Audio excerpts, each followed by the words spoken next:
inconsistencies in the mother's initial statement. She claimed she was changing the boy's diaper outside a Big Five store on Thursday when someone hit her in the head and knocked her unconscious. When she woke up, the baby was gone. Tonight, an interview you'll only see on KCAL News with a man detained by federal agents during an ICE raid in Anaheim just a day ago, only to be released the same day. And KCAL News reporter Zach Boetto live in Anaheim. Zach, you spoke directly with him. Tonight, Isaac Dominguez admitting that he did pump fake throwing a water bottle at federal agents, but claims he did not actually throw the bottle at the federal. He believes that that pump fake did instigate agents to jump out of their vehicles, surround him, and eventually take him down in this car wash parking lot just over 24 hours ago. Now, we want to take you to some video of this altercation and the moments that ICE agents tackled Dominguez and cuffed him. This all happened during an ICE raid at this Anaheim car wash off Euclid around 11 o'clock Saturday morning. It's the third time ICE agents have hit this specific car wash. You can see agents surround Dominguez. Things get physical. He says he starts to defend himself, then is overpowered by agents. Now, 33-year-old Isaac Dominguez is an American citizen. He says he saw the federal agents surround the car wash here in Anaheim and get physical with a man who Dominguez says he knows is a documented citizen. That's when he felt the urge to approach the agents.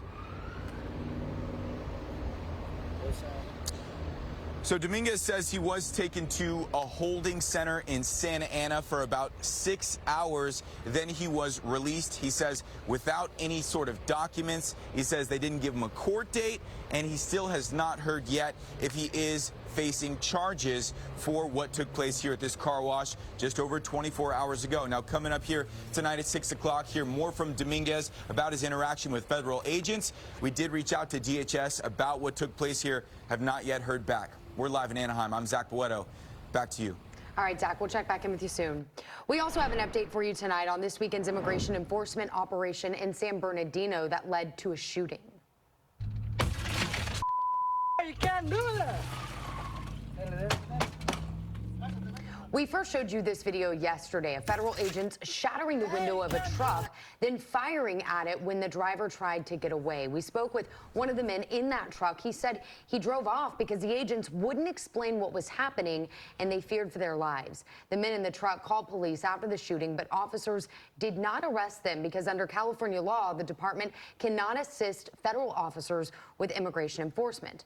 Well, the Department of Homeland Security responded to KCAL News today saying, quote, during a targeted enforcement operation in San Bernardino, CBP officers were injured in a vehicle stop after a subject refused to exit his car and attempted to run them down with his car.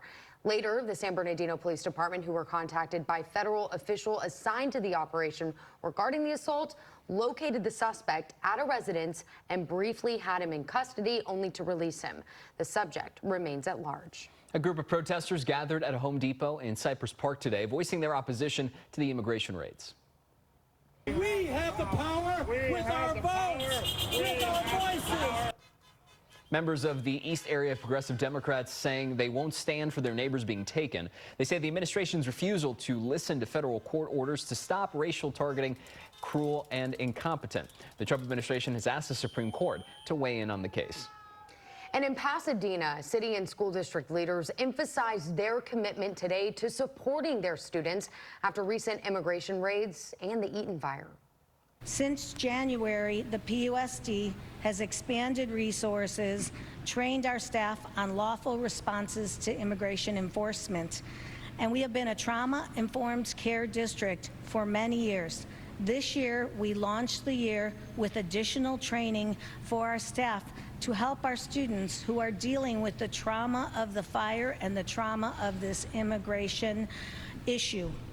PUSD officials also said the district will not collect or share information on student immigration status. Pasadena students return to class tomorrow, and you can join us for back-to-school coverage on KCAL Mornings each weekday from 4 to 11 a.m.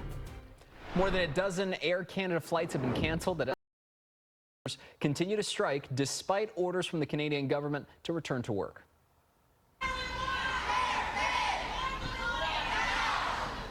Air Canada was set to resume flights today after the Canadian federal jobs minister said 10,000 flights Flight attendants needed to return to work and continue negotiating, but the workers said no thanks.